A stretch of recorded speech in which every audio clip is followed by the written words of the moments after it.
기도하고 오늘 하나님 말씀을 같이 나누겠습니다.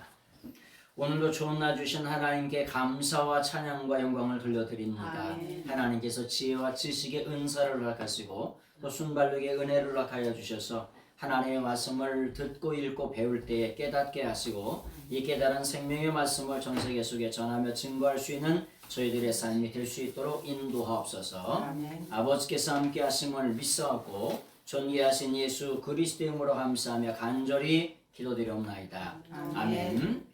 목사님 오늘 11시까지만 부탁할게요. 예, 11시까지요. 네. 오늘은 계시록 6장에 대한 말씀입니다. 계시록 5장에는 하나님의 손에 구속사에 하나님의 영원한 구속사가 있는 두루마리가 있는데 그 두루마리를 뭐냐면 누가 펼쳐서 보여줄 수 있느냐. 그래서 사도 요한이 울었더니 하나님의 천사를 통해서 장로를 통해서 어린 양 되신 예수님이 그것을 떼기에 아주 합당하시다. 그래서 악시오스 에이라 그랬죠. 아주 합당하시다.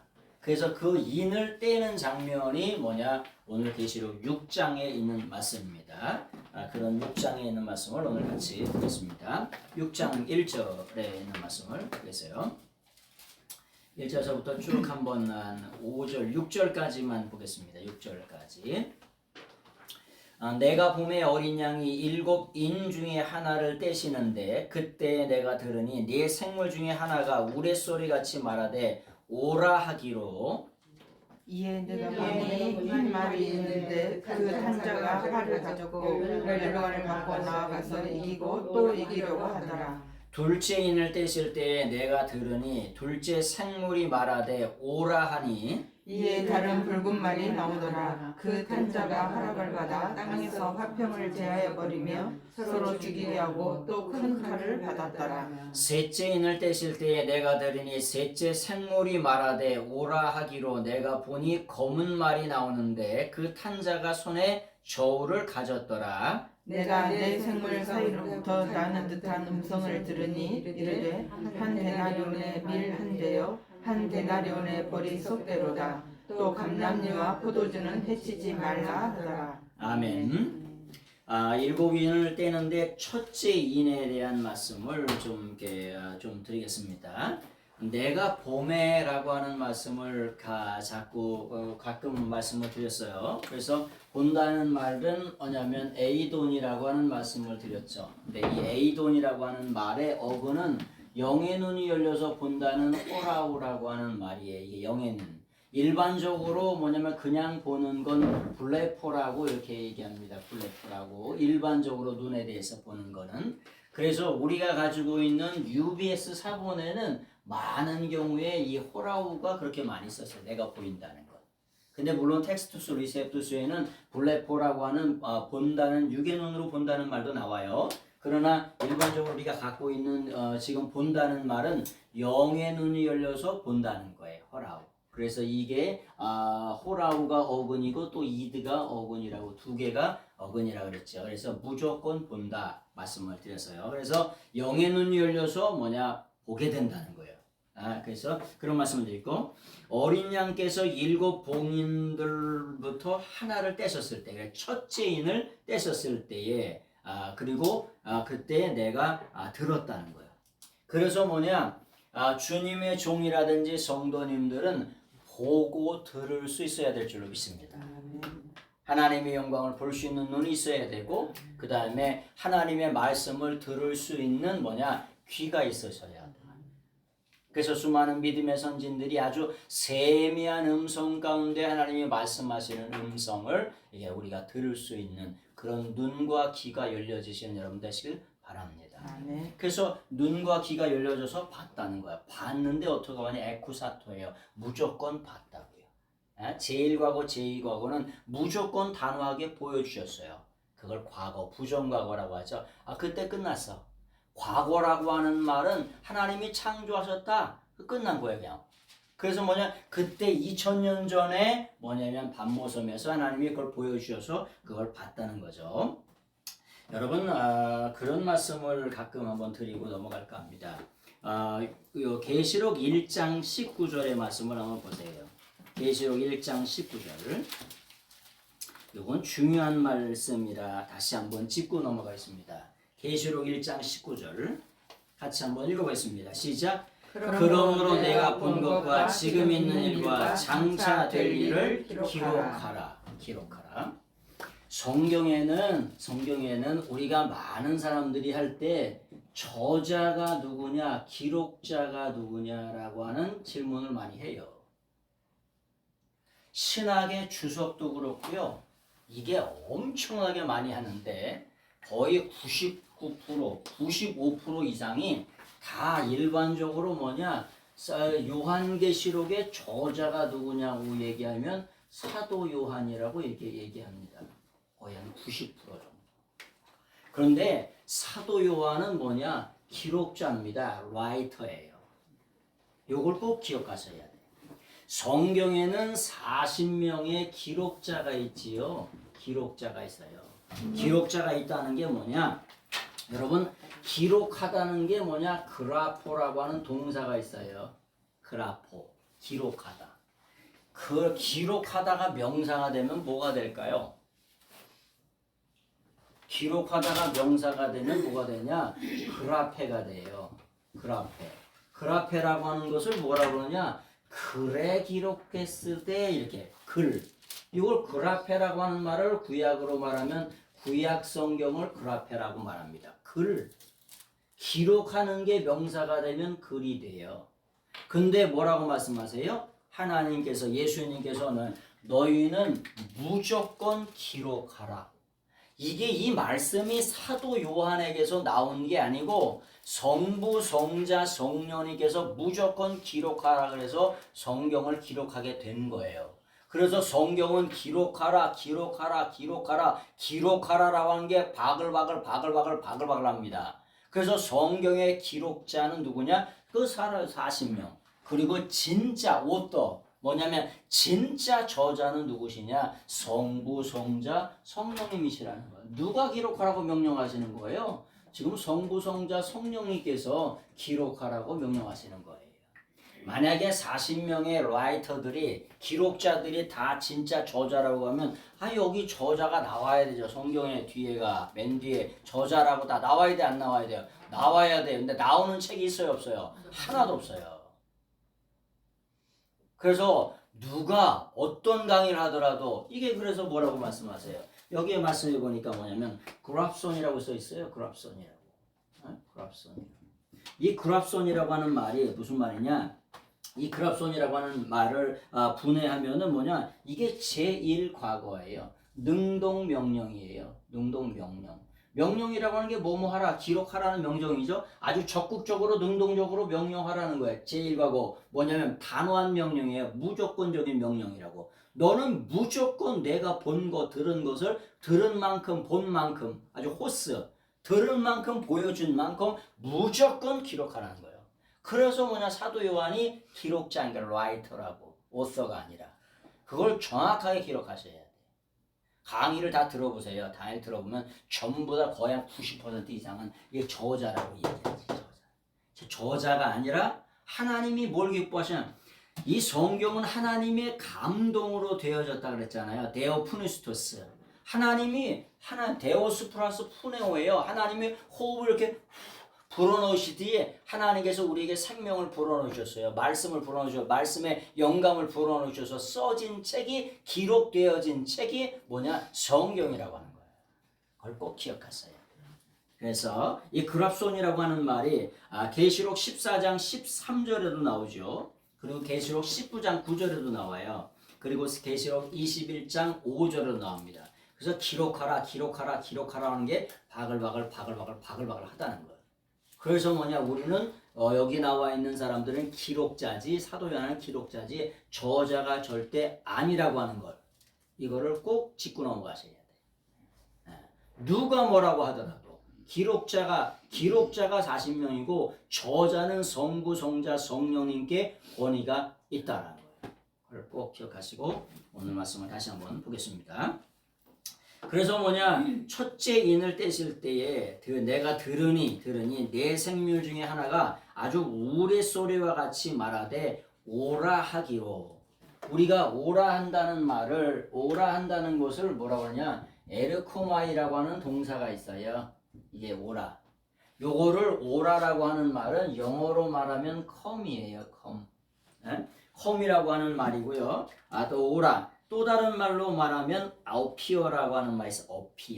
appear가 뭐냐? 나타나라 이렇게. 그래서 뭐냐면 지금 이 오라라고 하는 말은 이게 어떤 사건이 나타나라는 말이에요. 무슨 말이냐면 있잖아요. 우리가 인디아나 존스나 이런 게 뭐냐면 그렇게 희한하게 돼 있는 게 그냥 그것을 인봉을 열 때 어떤 사건이 나타나죠. 사람들에게 말할 땐 오라. 그리고 어떤 사건이 나타날 땐 나타나라 이렇게 번역할 수도 있어요. 그래서 첫째인이 뗄 때 어떤 사건이 나타나고 둘째인이 뗄 때 어떤 사건이 나타나고 셋째인이 뗄 때 어떤 사건이 나타나고 그런 여섯째인이 뗄 때 어떤 사건이 나타나고 그런 거에 대한 얘기가 지금 이게 계시록에 대한 내용이에요. 그 인봉을 떼기에 합당하신 예수님께서 첫째인을 떼실 때 어떤 사건이 나타나고 둘째인이 나타난 그런 말씀이라고 하는 거예요. 그래서 뭐냐 이게 에르코마이라고 하는 동사인데 에르쿠가 되면은 명령이죠. 명령. 무조건적인 명령이에요. 그렇게 나타나라고 뭐냐 오라 나타나라고 주님이 명령하시는 거죠. 그래서 그런 말씀을 좀 이렇게 봅니다. 계시록 에스겔서 2장 10절을 보세요. 에스겔서 2장 10절. 우리가 일곱 인을 떼시면 어떤 일이 나타난다라고 하는 말에 대해서 구체적으로 나와 있진 않아요. 그러나 에스겔서 2장 10절을 보면 에스겔서 2장 10절 먼저 찾은 분이 한번 읽어보세요. 그가 그것을 내 앞에 펼치니 그 안팎에 길이 있는데 그 위에 애가와 애곡과 재앙의 말이 기록되었더라. 우리가 이 다니엘서라든지 이런 성경을 보면 다니엘이라든지 에스겔이라든지 스가랴라든지 구약 성경을 바라보게 되면 이게 사도 요한만이 독단적으로 본 게 아니에요. 이미 요엘서에 예언돼 있고 에스겔에 예언돼 있고 다니엘에 예언돼 있고 스가랴에 예언돼 있었던 것을 다시 한번 예언해 주신 거예요. 그래서 구약 성경을 이해하다 보면 이건 이 말씀에 나타나는 거구나. 이건 요엘서에서 예언하셨던 거구나. 이건 에스겔에게 다니엘에게 말씀하셨던 거나 그걸 알 수가 있어요. 근데 직접적으로 이 인을 떼실 때 어떤 일이 나타날 거라고 하는 말은 어디에서? 에스겔서 2장 10절에 뭐가 나타나는데요? 안팎으로 된 그 인봉을 뗄 때 첫 번째는 뭐가 나타나냐? 애가가 나타난다. 애가라고 하는 게 슬픔의 노래예요. 두 번째는 뭐냐? 애곡할 일이 일어난다는 거예요. 세 번째는요. 재앙의 일이 일어난다는 거예요. 그래서 마지막 때에 예수님이 이 인봉을 떼시면 어떤 일이 애곡하고 애가를 부르고 뭐냐면은 재앙의 일이 일어날 거라고 어디에서? 에스겔서 2장 10절에서 이미 뭐 하고 있는 거냐? 예언하고 있는 거예요. 그래서 계시록을 이해하려고 하면은 미리 구약 성경에 어떻게 예언되어 있는지를 이해하게 되면 계시록을 이해할 수 있는 눈들이 뭐냐면 열려지게 되는 거예요. 이 사도 요한에게만 아포칼립시스 예수 그리스도라고 하는 이 말이 예수 그리스도에 대한 계시가 사도 요한에게만 계시된 것이 아니고 이미 구약 성경에 계시되었던 마지막 때에 대한 거라고 하는 그런 것들이 다 이미 계시되었던 거라고. 여러분, 우리가 믿는 하나님이 진짜 하나님이신 이유가 있어요. 하나님은 뭐 하시냐? 예언하세요. 그리고 그 일을 성취하세요. 이 성취된 역사, 성취된 것을 우리는 뭐라고 그러냐? 역사라고 이렇게 표현하는 거예요. 이사야서에 보니까 하나님이 뭐냐면 재판을 거세요. 세상 이방신에게 재판을 걸어요. 근데 뭐라고 재판장에 소장에 써 있냐면 너희가 과거에 세상이 우주 만물이 창조될 때 너희가 뭐 했냐? 그때 어떻게 해서 천지 만물이 창조되는지 알면 증거를 좀 가져와라. 두 번째, 세상의 종말의 시간에 세상이 어떻게 될 건지 알면은 너희가 소장에다 적어갖고 와. 에? 뭐야? 구약의 과거에 어떻게 되었는지 그리고 영원한 미래에 어떻게 될 것인지 너희가 진짜 신이면은 과거의 천지를 창조하고 만들 때 네가 뭐 했냐? 그리고 우주 만물 만상의 마지막 종말의 시간에 너희가 뭘 할 건지 뭘 할 수 있는지 어떻게 세상에 끝날 것인지 알면은 가서 소장을 만들어 오라는 거예요. 근데 여러분 이렇게 소장을 만들어 올 수 있는 신이 있을까 없을까요? 시장에 하나도 없어요. 개미 새끼 한 마리 없습니다.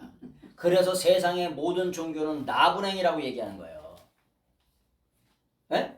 왜 그래요? 왜? 아니 세상의 마지막 날 첫날 세상에 그래서 우리가 믿는 예수님을 뭐라고 그러냐? 뭐냐면 호프로토스라고 그래요. 프로토스. 호프로토스라고 하는 이 프로토스라고 하는 게 뭐냐? 첫 번째, 처음의 이런 뜻이에요. 맨 먼저의. 근데 여기 정관사가 타가 딱 붙으면 뭐냐? 우주 만물 만상의 시작자가 나라는 뜻이에요. 또 다른 말로 우주 만물 만상의 창조주가 나라는 뜻이에요. 여기 에고 에이미가 딱 붙어서 뭐냐? 나라고 하는 나는 본질이 뭐냐? 우주 만물 만상의 시작자가 바로 나니라. 그렇게 뭐냐? 가슴을 치면서 강조할 수 있는 신이 어디 있어요? 아니 우주 만물 만상의 시작자라가 나라고 가슴을 치면은 그놈이 누구야? 그놈이 사기꾼이죠. 에? 근데 예수님은 아주 대문자로 에고에임이 뭐냐면 호 알파 호 오메가 아주 정관사가 토 알파 주님 뭐라고 말씀하세요? 토 알파 토 오메가 정관사가 타가닥 붙어있어요. 나라고 하는 나는 아주 본질이 우주 만물 만상의 시작자가 바로 아니라 마지막 종말의 심판자가 바로 나라고 주님이 가슴을 치면서 말씀하세요. 그래서 뭐냐 호 에스카토스라고 이렇게 표현한 거죠. 에스카토스. 우주 만물 만상의 마지막 심판의 종말의 심판자가 바로 나라고 주님이 말씀하세요. 그래서 우리가 믿는 하나님이 진짜 하나님이라고 이렇게 말씀을 드리는 거예요. 자, 그래서 뭐냐 이런 말씀을 좀 드리고요. 그래서 2절의 말씀을 한번 보세요. 2절의 말씀을 한번 보겠습니다. 2절의 말씀을 한번 보세요. 시작. 이에 내가 보니 흰 말이 있는데 그 타는 자가 활을 가졌고 면류관을 받고 나가서 이기고 또 이기려고 하더라. 예, 여기 2절에 보면은 첫째 인을 떼었더니 뭐냐면 흰 말이 나타났대요. 말. 여러분 말은 있잖아요. 2000년 전에 대단한 뭐냐 교통수단입니다. 그래서 말이라고 하는 말은 전체적으로 뭐냐 하나님이 부르시는 사역자를 말하는 거예요. 여러분 요즘에 사도 요한이 뭐냐면 성경을 기록해서 못 타고 다니까 자동차 타고 다니겠죠. 또 다른 말로 하면 비행기 타고 다니겠죠. 다니엘서에 보면 빨리 왕래하며 이렇게 써 있죠. 빨리 왕래한다는 게 뭐예요? 비행기 타고 다닌다는 거예요.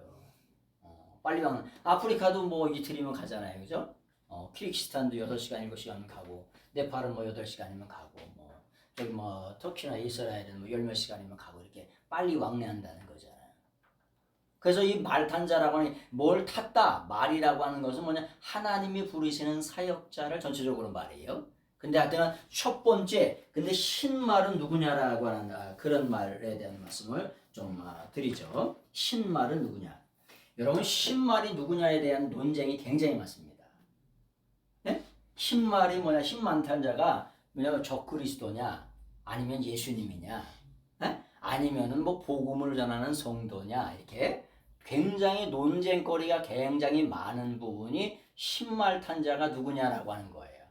첫 번째 인을 때 있는데 신말탄자. 근데 신말탄자에 대한 말씀을 좀 드릴까 합니다. 영의 눈이 열려서 봤더니 첫 번째 인을 떼었더니 흰말이 뭐냐면 말탄자가 나타난 거예요. 근데 신말탄자가 있는데 신말탄자가 뭘 갖고 있냐면 전투용 활을 가지고 있어요. 활을 가지고 있는데 여기 보니까 말을 가지고 있는데 에콘이에요. 에콘 톡선입니다. 톡선. 이거 톡선이라고 하는 말을 뭐라 그러냐? 활이라고 얘기해요. 활. 여러분 활 아시죠?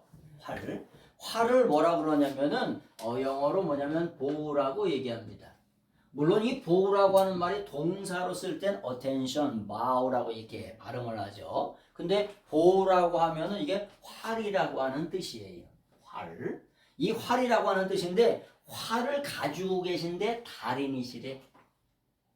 여러분 가지고 있다는 동사가 에코라 그랬죠. 뭐뭐를 합법적으로 가지다. 근데 그걸 갖고 있는데 이게 뭐냐? 에콘이 되면은 가지고 있는데 현재 능동 분사예요. 흥분이 돼가지고 그걸 현재 가지고 계시는데 달인 전문가 전공이세요. 활을 가지고 계시대요.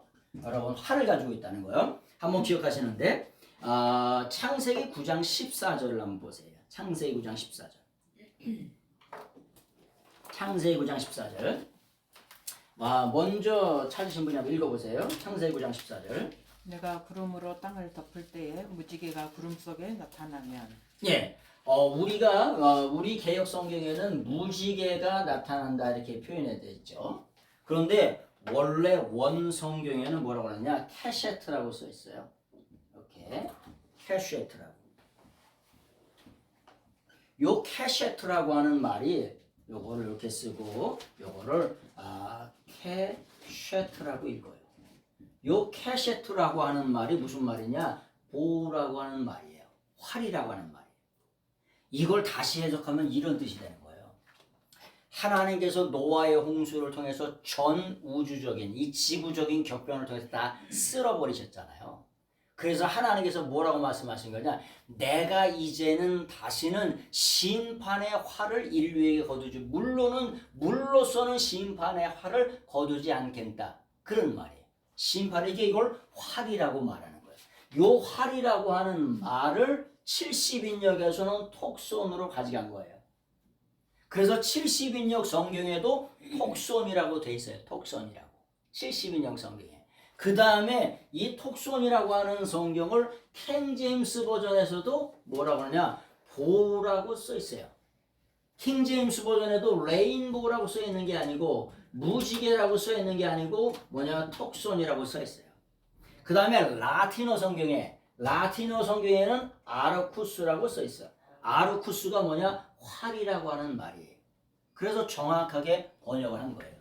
그래서 우리가 일반적으로 생각할 때 무지개를 통해서 하나님이 심판하지 않으실 거라고 말씀하셨지만은 성경에 엄밀하게 말하면 정확하게 말하면 활을 통해서 심판의 활을 너희가 이제 물로는 거두지 물로는 겨냥하지 않겠다 이런 뜻이라고 하는 거예요.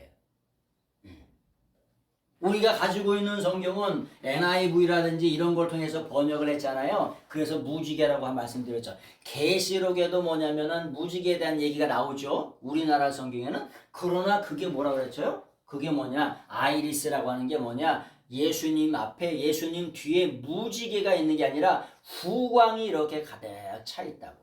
그래서 성화를 보면은 예수님 뒤에 뭐가 있어요? 후광으로 가득 이렇게 차 있죠. 환하게 이렇게 비추는 거잖아요. 그거를 우리는 무지개라고 번역했지만은 실제 번역에는 후광이라고 번역해야 더 정확한 번역이라고 하는 거예요. 그래서 여기에 말씀에 보는 것처럼 여기 보니까 예수님이 뭘 가지고 있느냐? 이 톡손을 가지고 있대. 전투용 활을 가지고 있는데 달인이시라는 거야. 달인. 누가? 신말탄자가. 두 번째는 두 번째는 뭘 가지고 있냐면은 그에게 승리관이 있다는 거예요. 요즘에 아시안 게임을 하잖아요. 쇼트트랙이나 이런 건 아주 스피드 스케이트나 다이나믹해요. 0.004초에 승부가 결정이 나. 1000분의 1초에 승부가 결정이 나요. 0.00 몇 초에 승부가 결정나요. 그런데 여기 보니까 뭘 가지고 있냐면 예수님이 우리나라 성경에는 면류관을 가지고 있다 이렇게 표현했어요. 면류관을 가지고 있다고 표현하는데 원래 원어의 성경에는 뭐라고 하냐면 스테파노스예요. 스테파노스라고. 스테파노스라고 하는 말씀을 여러 번 드렸어요. 이 스테파노스라고 하는 말은 무슨 말이냐면 무슨 말이라고 그랬죠? 이게 승리관이라고 하는 말을 들었어요. 승리관. 여러분, 더럽고 추한 원수 마귀가 승리관을 가지고 있을 수가 있을까요, 없을까요? 네? 더럽고 추한 원수 마귀가 우리에게 승리관을 주려고 가지고 있을 수가 있을까요? 어림도 없는 말이죠. 그래서 이 말은 흰말을 탄 자는 적그리스도가 절대 아니라고 하는 거예요. 예수는 전적으로 뭘 아주 가지고 계시는데 달인이라 그랬잖아요. 에콘. 가지고 활을 가지고 계세요. 전투용 활을 가지고 계시고 뭐냐면 스테파노스를 가지고 승리관을 가지고 계시는데 달인이야. 전문가 전공이세요. 그리고 흰말을 탔어요. 흰말은 뭐냐? 옛날서부터 승리의 상징, 정복의 상징이 뭐냐? 흰말입니다. 여러분은 영화라든지 드라마라든지 이런 걸 보세요. 옛날 페르시아 제국이라 이런 황제들이 뭔 말 탔어요? 황제들은 거의 다 흰말을 탑니다. 죄송합니다만 이단들은 뭐해요? 이단들은 자기가 잘 보세요. 이게 자기 어느 교회 갔더니 흰말 타고 그 목사님이 있어요. 그러면 조심해. 잘 보셔야 돼. 그런 사람들이 많아요. 이단의 교주들은 거의 다 흰말 타고 있어. 자기들이 뭐가 되는 것처럼. 그러니까 한번 흰말 타고 있는데 그런 사진이 많다 그러면 이게 약간 좀 생각을 한번 해보셔야 돼. 우리 해외가 흰말 탄 사진 다 지워야 돼.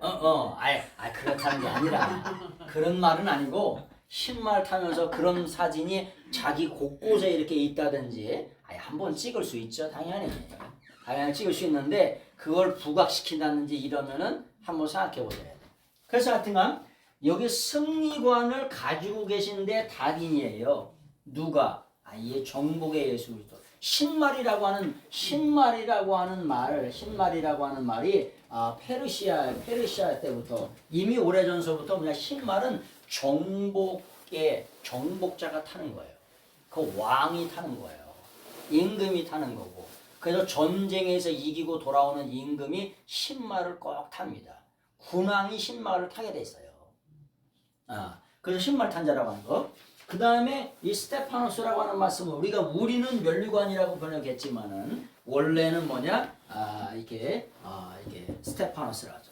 이 면류관이라고 하는 말은 디아데마타라고 그랬잖아요. 데마타. 이 디아데마타라고 하는 말은 뭐냐? 문영왕처럼 왕이 세워주는 일반 사람들이 만드는 왕관을 말하는 거예요. 근데 스테파노스라고 하는 건 이긴 자에게 주시는 면류관을 말하고 이긴 자에게 주시는 주체적으로 말하는 아재 승리관, 월계관을 말하는 거예요. 그래서 계시록은 거의 장마다 이기는 자는 그렇게 되어 있어요. 네? 그래서 이기는 자에게 주신다는 거. 여기 이기는 자라고 하는 건 뭐냐면 니콘이라고 되어 있죠. 니콘. 아주 이기는데 뭐냐? 이것도 현재능동 분사예요. 현재능동 분사라고 하는 말이 무슨 말이냐? 이기는데 다 뭐냐? 달인 전문가 전공이라는 거예요. 뭐라고요? 이기는데 다 달인 전문가 전공이라고. 그런 자에게 뭘 주시냐? 뭐냐면 승리관을 주시는 거예요. 그냥 아무에게나 승리관을 줘요. 여러분 아무에게나 금메달을 안 줍니다. 아니 오죽했으면 0.004초까지 조절을 해가지고 1000분의 1초까지 해가지고 거기 1초, 1분 25초 거기 보니까 똑같이 들어왔어. 근데 보니까 1000분의 1을 나눠가지고 1초를 1000분의 1을 나눠가지고 금메달이냐 은메달을 정확하게 구분해서 준다니까. 1000분의 1까지 맞으면 그냥 똑같이 줘. 그냥 1000분의 1까지 맞으면 1000분의 1까지 계산을 해가지고 준다니까. 그래서 뭐냐 이기는데 뭐가 달인이 돼야 된다는 거예요. 전문가 전공. 그래서 계시록은 전부 다 뭐냐 이기는 자는 그게 전부 다 뭘로 돼 있냐 현재능동 분사로 돼 있어요. 격변화만 틀리고 소유격만 틀리고 이렇게 성수격만 틀리지 거의 이기는 자에 대해서 다 뭐라고 써 있냐 다 뭐냐 프로페셔널하게 이기는 자. 아주 전공으로 이기는 게 전공이야. 이기는데 선수들이에요. 아니 이기는 게 달인들이요. 그런 자에게 뭘 주시냐? 스테파노스를 주시는데 뭐냐? 그걸 준비하고 계시대 가지고 계시는데 달인이시래. 그걸 누가 달인? 그 더러고 추한 원수마귀가 그럼 그걸 갖고 있냐? 말이 돼 안 돼요? 말도 안 되는 거예요. 누가 가지고 계시냐? 예수님이 가지고 계시다고. 정부의 그리스도가 되신 예수님이 이기는 자에게 그 면류관, 승류관을 주시려고 아주 갖고 계시는데 달인이시래. 에폰, 전제능동 분사야. 아주 그냥 흥분이 돼서 이기는 자에게 상 주려고 아주 갖고 계시대. 체육대회를 하거나 올림픽을 하거나 이러면은 그 당시에 만들질 않습니다.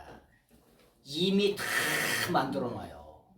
그리고 우리가 체육대회나 운동회 할 때도 거기다 다 상급이나 이런 걸 다 해놔.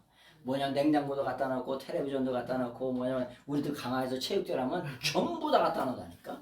요즘에는 부상이 좀 이렇게 규모가 있으면 냉장고를 이만한 걸 갖다 놔요. 칼라 텔레비전을 80인치를 줘. 80인치요. 옛날에는 칼라 텔레비 주는 게 대단한 일이었어요. 요만한 거. 맨날 흑백만 나오다가 칼라 텔레비 나오면 그거 하나 타오면요. 우리 동생이 마라톤을 잘 뛰어가지고 동생이 칼라 텔레비전을 타왔어. 요만한 거를 강화 체육대회에서 1등 해가지고. 근데 그게 쫙 다 버려놔요.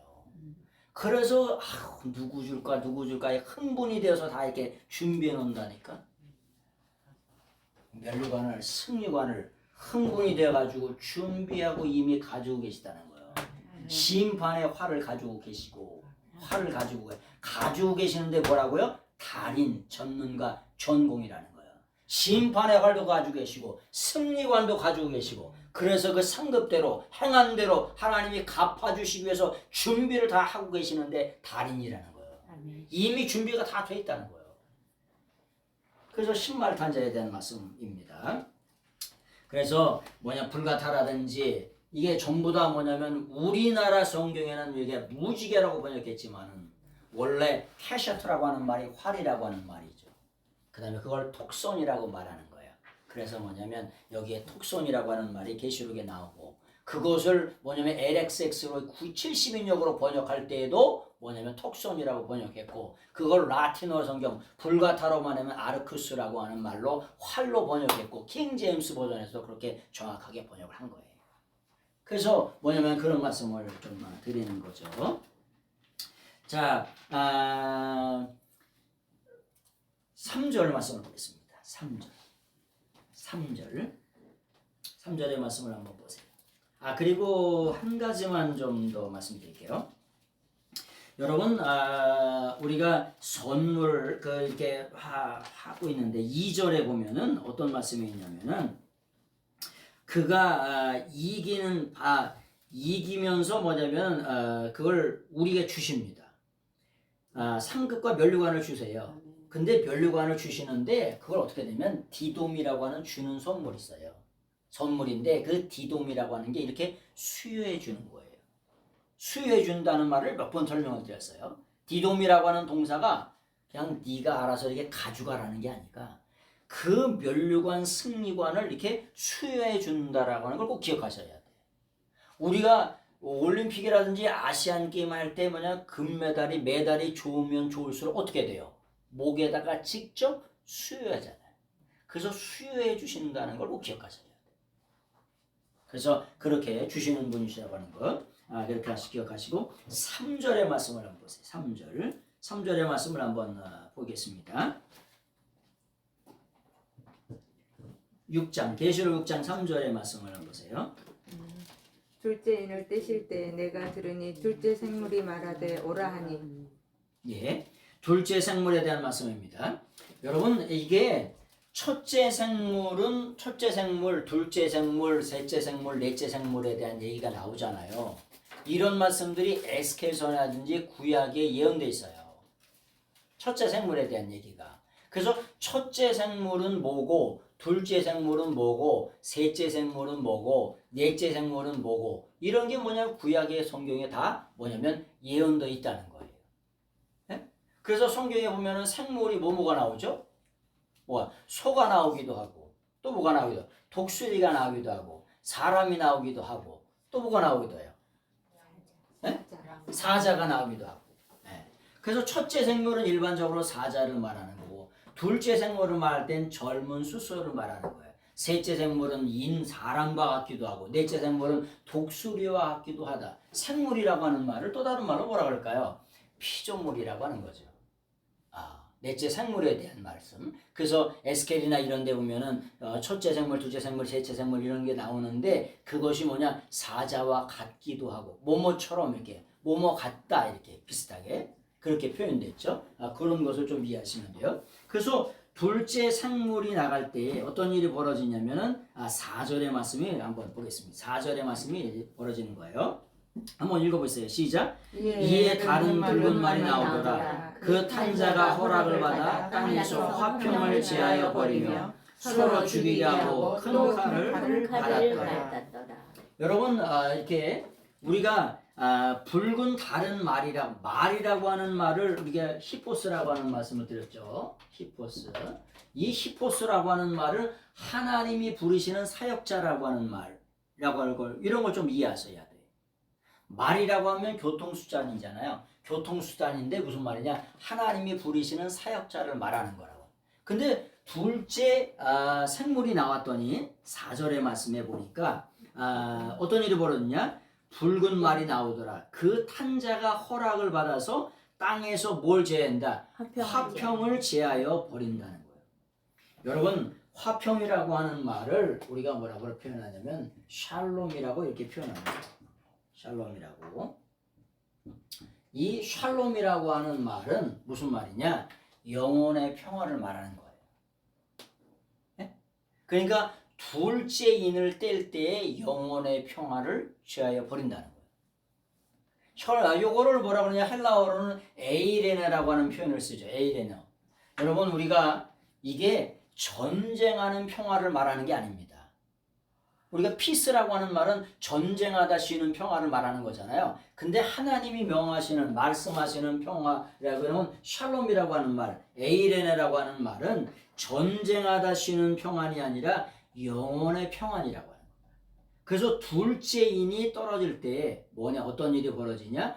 뭐냐면 영혼의 평안을 제한한다. 그것을 육적으로 말하면 어때는 전쟁이 벌어진다는 거죠. 그래서 붉은 말이 나타나면 어떤 일이 전쟁이 그렇게 많이 나타나는 거예요. 하나님께서 마지막 때에는 난리와 난리의 소문을 듣겠다 말씀하시죠. 그 난리라고 하는 말이 전쟁이란 말이죠. 야 난리 났대. 난리 났다는 말이 자체가 전쟁이 났다 이런 뜻이에요. 그래서 지금 이스라엘이 전쟁이 났잖아요. 우크라이나가 전쟁을 하잖아요. 그런 전쟁의 소문들이 난리와 난리의 소문들이 전 세계 속에 곳곳에 퍼진다는 거예요. 그래서 마지막 때에 대한 전쟁에 대한 평화 그런 것도 있죠. 그래서 아마겟돈이라고 하는 전쟁에 대한 얘기도 있잖아요. 그게 아마겟돈이라고 하는 말이 무슨 말이냐면은 여러분 그런 말씀을 들으면서 이런 얘기를 아실 거예요. 많은 사람들이. 그 아마겟돈 전쟁을 할 때 2만만의 군대가 모인다는 말을 하세요. 2만만. 2만만이면 몇 억이에요? 2만만이면 2억입니다. 2억. 2억 군대를 2만만이라고 그래요. 네? 2억. 그러면 여러분 2억이라고 하는 군대가 무기또 평야에 거기 다 들어갈 수 있을까요? 네? 여러분 이렇게 생각하는 분이 있어요. 이 아마겟돈이라고 하는 말이 이게 뭐냐면 무기또라고 하는 말을 하르메기또라고 그러거든. 하르메기또라고 하는 말이 메기또 산을 말하는 거예요. 이스라엘에 가면 이스라엘의 옥토가 되는 평야가 있어요. 이스라엘에. 그 이스라엘의 옥토 평야. 전쟁을 어디서 하냐? 거기서 합니다. 왜 전쟁을 거기서 하냐면은 여러분 평야가 있어야 뭐가 있어요? 아니 군량미가 있을 거 아닙니까? 그러니까 그 평야를 뺏기 위해서 전쟁 거기다가 진지를 구축하고 거기서 전쟁을 엄청나게 했습니다. 그래서 전사자가 어디서 나오냐? 거기서 나와요. 그래서 우리가 아마겟돈 하면은 아마겟돈 평야가 2억이 어떻게 들어갑니까? 네? 요만한 평야인데 말도 안 되는 거예요. 무슨 말이냐? 아마겟돈 전쟁이라고 하는 말은 우리가 동작동 국립묘지 생각하면 어떻게 생각해요? 네? 동작동 국립묘지 근처만 가도 우리가 빵빵도 안 대고 지나가. 크락션도 안 되고 지나가요. 거기 지나갈 때는. 왜? 나라와 민족을 위해서 목숨 걸고 생명 걸고 영혼을 걸고 충성했던 사람들이 있기 때문에 우리는 그 옆에 지나갈 때 그냥 숙연하게 그냥 지나가요. 빵빵대지도 않고. 그런 것처럼 이스라엘이 이때까지 전사자들, 왕들이 죽었던 그런 공동묘지와 같은 전쟁터와 같은 데가 그게 뭐냐면 무기또예요. 무기또라고 하는. 무기또라고 하는 산이에요. 그리고 그 옥토평야 근처에 있는 거예요. 거기에. 그래서 아마겟돈 전쟁이라고 하는 말은 이스라엘에서 뭐냐면 대전쟁이 일어나는데 그걸 아마겟돈이라고 그렇게 표현하는 거예요. 그래서 거기 아마겟돈 거기서만 일어나는 전쟁이 아니라 뭐야 우리 동작동 국립묘지처럼 뭐냐면 그때 그런 일이 일어난다 라고 하는 말이에요. 그래서 마지막 전쟁이 뭐냐 이스라엘에게서 일어나게 되죠. 그러나 여기 무기또산 여기서 일어난다는 말이 아니고 그 아마겟돈 전쟁 자체가 뭐냐 슬픔의 전쟁, 이스라엘의 전쟁 그런 말을 뜻한다는 거예요. 그리고 2만만이라고 하는 게 헤아릴 수 없이 수도 없이 많은 사람들이 온다. 2만만이 올 때는 진짜 2억이 온다는 말이 아니고 2억이 어디 가서 어디 들러붙어 있습니까? 2억 사람이 네? 그런 말이 아니고 이게 헤아릴 수 없이 많은 뭐냐면 사람들이 와서 전쟁을 하게 된다. 그런 말이라고 하는 걸 그런 걸 이렇게 좀 생각을 하셔야 돼요. 그런 말이라고 하는 거 잠깐 그런 말씀을 드렸어요. 그래서 붉은 말이 일어날 때 평화를 제어하게 되면 어떤 일이 전쟁이 유혈이 살육이 그런 전쟁이 이렇게 일어나는 거예요. 그래서 그런 말씀을 드렸잖아요. 세상 나라는 에드노스라고 하는 말씀을 드렸어요. 남성명사예요. 남성명사. 그래서 세상 나라는 세상 끝날까지 뭐해요? 물고 뜯고 씻고 물고 뜯고 씻고 물고 뜯고 씻고 하는 거예요. 세상 끝날까지. 네? 그래서 야곱과 에서의 전쟁이 세상 끝날까지 싸우는 거예요. 싸우는데 어떻게 싸우느냐? 이거 싸우는데 미완료로 돼 있어요. 싸우는 게 미완료로 돼 있다는 말이 무슨 말이에요?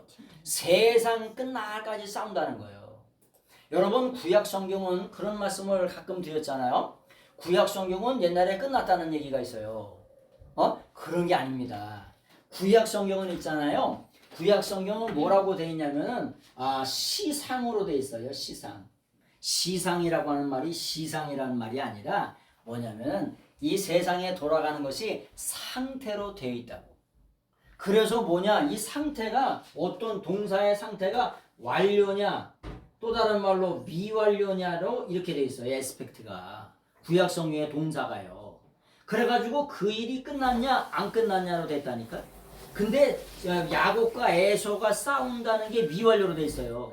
싸운다는 게 미완료로 돼 있다는 말이 무슨 말이냐? 세상 끝날까지 싸운다는 거예요. 세상 끝날까지 하나님의 백성과 마귀의 자녀가 마귀의 종자들이 뭐냐? 세상 끝날까지 싸운다는 거. 언제까지? 세상 끝날까지 싸운다니까? 그게 뭐예요? 그게 미완료예요. 하나님이 한 번 말씀하시면 그 말씀이 미완료로 써있다. 영원토록 싸우는 거예요. 세상 끝날까지. 그래서 영적인 전쟁이 언제까지? 세상 끝날 때까지 전쟁이 계속해서 되는 거예요. 그래서 구약 성경은 이미 끝났다라고 하는 말 자체가 뭐라 그랬죠? 말 자체가 안 된다 그랬잖아요. 구약은 동사가 뭐냐? 완료냐 미완료냐로 돼 있는데 미완료로 반반씩 써 있어요. 네? 반반씩 써 있다고. 완료된 것도 있고 미완료로 세상 끝날까지 이런 일이 벌어진다는 거예요. 세상 끝날까지. 영적인 전쟁, 에서 자손과 뭐냐면 야곱 자손의 전쟁은 언제까지? 세상 끝날까지 일어난다. 그래서 뭐냐? 붉은 말이 나타날 때 전쟁이 일어난다는 거지요. 그런 말씀입니다. 세상에서 예수님도 마태복음 10장 34절에 내가 세상에 화평을 주러 온 줄로 생각하지 말라. 화평이 아니요 검을 주러 왔노라고 말씀하세요. 그리고 내가 온 것은 사람이 아비와 그 어미와 딸이 며느리와 또 시어머니가 부러워하게 하려 합니다. 사람의 원수가 자기 집안 식구라고 말씀하세요. 여러분 이게 친척이잖아요. 피를 나는 형제잖아요. 근데도 믿음이 안 맞으면 맞아요 안 맞아요? 아예 안 맞아요. 안 맞아가지고 복창을 쳐. 야 이렇게 말이 안 통할 수가 있냐? 에? 아유 이렇게 답답하 미쳐 환장하다 아주. 에? 안 맞는 거예요.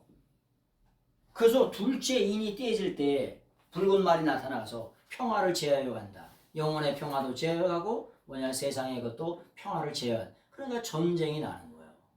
마지막 때의 전쟁에 대한 끝은 아니라고 말씀하시지만 전 세계적인 전쟁이 앞으로 계속해서 뭐냐 더 나게 되겠죠. 그런 말씀입니다.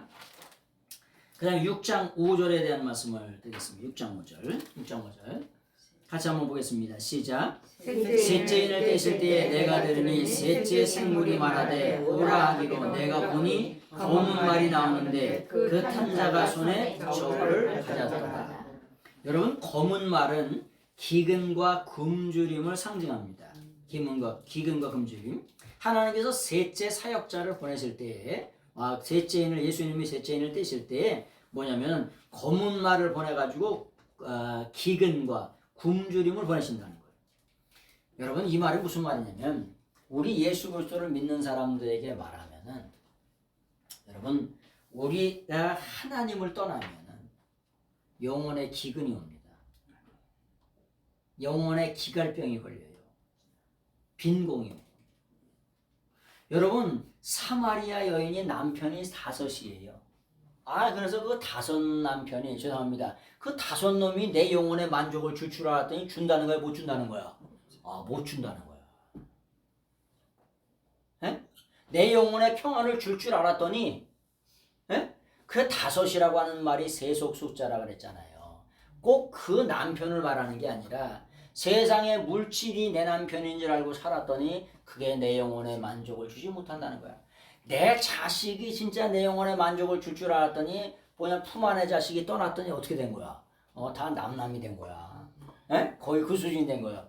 그래서 뭐냐 그 5 남편이 세속 숫자를 5이라고 해. 5. 세속의 숫자를 다속이라고 얘기하는 거예요. 그래서 5 남편이라고 얘기하는 거예요. 영혼의 진정의 만족이 없다는 거예요. 무슨 말씀이냐? 이 셋째 인을 때에 기근과 굶주림이 일어나면은 어떤 일이 벌어지냐? 뭐냐? 그 기근과 굶주림을 통해서 뭐냐 여러 가지 싸우는 그런 일들이 벌어지겠죠. 자, 다시 한번 말씀드립니다. 6절의 말씀 보세요. 6절의 말씀을 한번 보세요. 내가 내 생물 사이로부터 나는 듯한 음성을 들으니 이르되 한 데나리온의 밀 한 대요 한 데나리온의 보리 속대로다. 또 감람류와 포도주는 해치지 말라 하더라. 예. 여러분 데나리온이라고 하는 말을 하잖아요. 요즘에 우리 일당이 얼마 정도 하나요? 일당. 최저임금 10,000원, 8,000원. 10,000원, 8,000원? 한양 10만 원만 잡을게요. 10만 원. 남자들은 한 20만 원 받겠죠? 우리가 뭐 저기 하는 사람도 한 20만 원 정도는 받는다고 그러더라고요. 근데 이 데나리온이라고 하는 말은 뭐냐면 데나리온이라고 하는 말은 뭐냐? 로마의 화폐예요. 로마의 화폐. 그리고 헬라 사람들은 뭐라고 할까요? 로마의 하루 화폐가 데나리온이에요. 헬라 사람들은 뭐라고 그러냐? 드라크마라고 합니다. 드라크마라고 들어보셨죠? 네. 드라크마 사람은 헬라 사람들이 쓰는 것을 뭐냐면 드라크마라고 얘기해요. 그러면은 이스라엘 사람들은 하루 일당을 뭐라고 할까요? 요 정도는 아시겠지? 이스라엘 사람들은 뭐라고 그래요? 하루 일당을 한 뭐라고 하냐? 세겔이라고 합니다. 세겔 들어보셨죠? 네. 요걸 이렇게 말하고 쉐켈이라고 이렇게 씁니다. 쉐켈이라고 이렇게 쓰면 요거를 세겔이라 쉐켈이라 있는 거예요.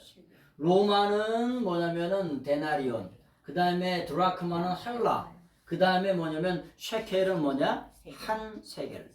세겔은 예수님 당시 예수님이 쓰시던 히브리인들. 그래서 예수님께서 뭐라고 말씀하세요? 세금을 내라 그랬더니 베드로 보고 야 가서 그냥 낚시를 해가지고 이렇게 톡 던지면은 그 물고기 입을 벌리면은 한 세겔이 나올 텐데 너 반 세겔 나 반 세겔 해가지고 세금 내라 이렇게 말씀하시잖아요. 그 세겔이 좋아요. 그런데 하루 벌어가지고 어떻게 했다는 거예요? 여기 말씀 6절의 말씀을 보니까 하루 벌어가지고 네? 하루 벌어서 뭐 했다는 거야? 밀 한 대가 한 대라는 일이네. 하루 기껏 일을 했더니 뭐 했다는 거야? 밀 한 대를 얻었다는 거예요. 밀 한 대. 그 다음에 또 다른 말로 보리석대. 보리석대를 어때? 보리석대. 보리석대 가지고 어떻게 사시겠어요? 예? 풀칠은 허갔다. 학교는 어떻게 보내냐? 그거 하루 일당 벌어가지고 보리 3대 이렇게 해가지고 어떻게 살겠습니까? 무슨 말이냐? 이 검은 말이 벌어지면, 검은 말이 오게 되면 기근이 임해가지고 어떤 일이 벌어지냐? 그 당시에 뭐냐면 16배가 폭등을 했다는 거예요. 16배. 여러분 걸프전 때에도 밀가루 값이 막 수십 배, 수백 배가 올라가요. 광주 사태 때도 물가가 그냥 어마어마하게 올라가고. 예? 그래서 검은 말이 오게 되면 어떤 일이 벌어지냐? 그 물가가 엄청나게 올라간다. 우리가 마지막을 향해 가잖아요. 예? 그러면 뭐가 될까요? 기근을 통해 가지고 굶주림을 통해서 그게 뭐가 돼요? 전쟁이 되겠죠. 전쟁이 되면 그게 어떻게 될까요? 계속해서 악순환이 되겠죠. 우리가 얼마 전에 지금 뭐 어느 정도 안정이 됐습니다만 우크라이나 전쟁을 할 때 연어값이 30%가 올랐어. 그래가지고 아니 뭐 이렇게 많이 올랐어요? 그랬더니 우크라이나 전쟁을 해가지고 비행기가 이렇게 돌아와야 된대요. 그래가지고 연어값이 30%가 올랐다는 거예요. 지금 물가가 엄청나게 올랐죠. 아주 얼마 전에 터키 갔더니 터키 청년들이 대통령 보고 에르도안 대통령이잖아. 근데 에르도안 새끼라고 이렇게 얘기를 하는 거야. 왜 얘기를 한다 그랬죠? 아니 물가가 저 월급은 쥐꼬리만큼 올라가고 물가는 20% 30%씩 올라가니까 어떻게 하냐? 이 사람들이 이런다고 하더라고. 100만 원 월급 받았다 쳐. 그러면 이거 돈을 다 사 그날. 물건을 다 사나. 왜? 하루 지나면 올라가고 하루 지나면 올라가고 하루 지나면 올라가고 그러니까 그날 다 물건을 사놓는 거야. 사놓을 거를. 그건 짐바브웨인데. 그래요? 그렇구나. 짐바브웨도 그래요. 계속 환율이 떨어지니까. 환율이 뛰니까 물건을 월급을 받잖아요. 받으면 여기 살 수 있는 거를 전부 다 사놓는다는 거예요. 그래서 야 그런가? 우리는 그 정도는 아니잖아요. 예? 근데 물건이 없다 보니까 어떻게 되는 거예요? 환율이 뛰니까 사놓는 거예요. 기름값이 많이 올랐더라고. 엔화가 엄청 올라가고, 엔화가 아니라 달러화가 엄청 올라가고, 유로화가 엄청 올라갔대. 그래서 기름값이 뭐냐면 경유값이 한 100 얼마 올라가서. 네? 그래가지고 100 얼마가 벌써 올라가요.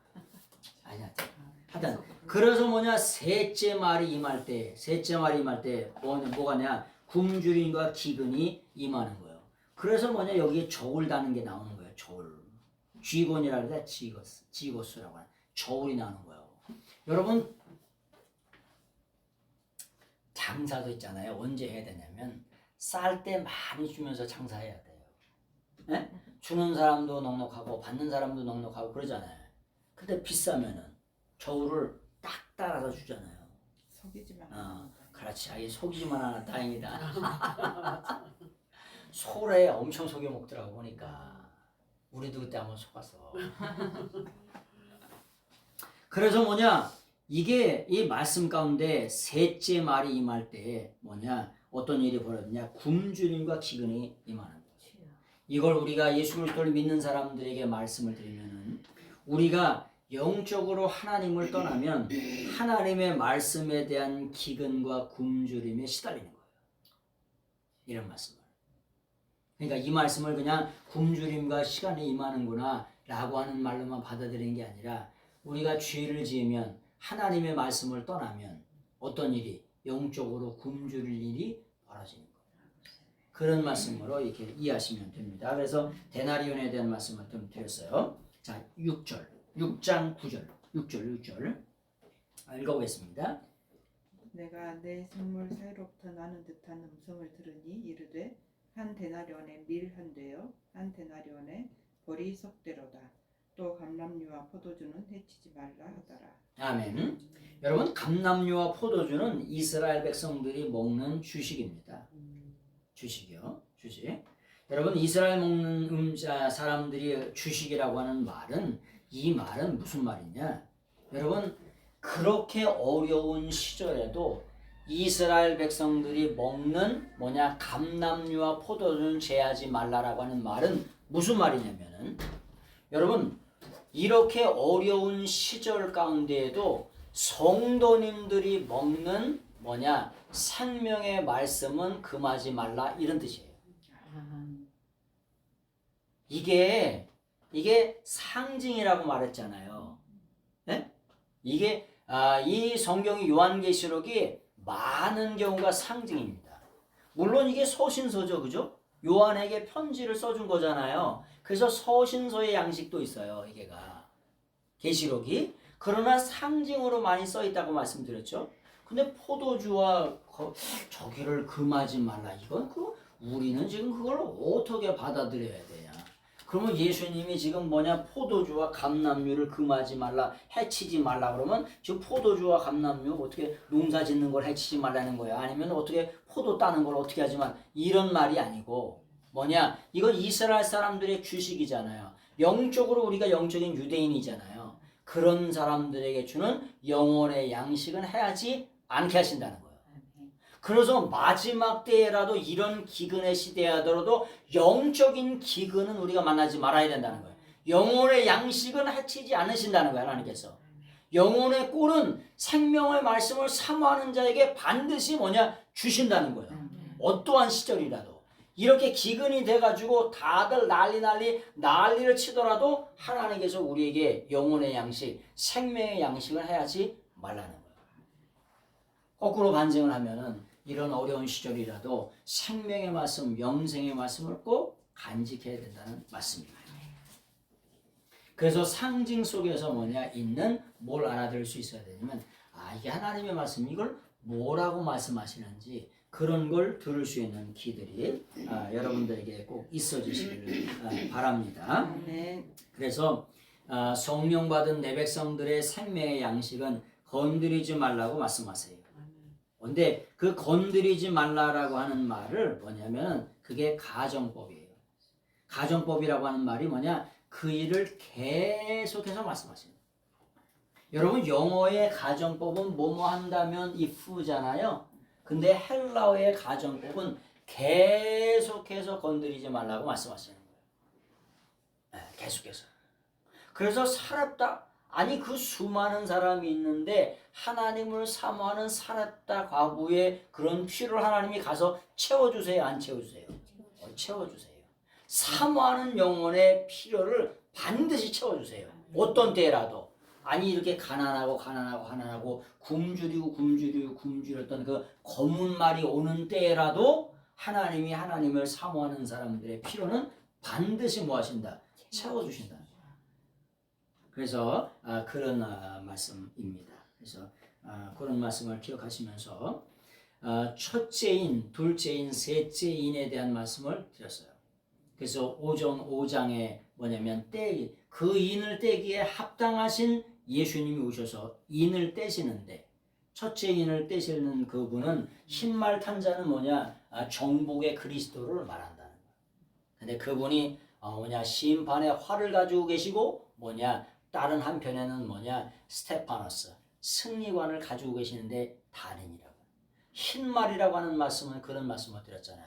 정복자라고 하는, 정복자, 그런 뜻이라고 하는 거예요. 그래서 우리도 이 땅의 삶 가운데 반드시 믿음으로 승리하시는 여러분들 되시길 바랍니다. 그 다음에 붉은 말과 검은 말에 대한 말씀을 드렸어요.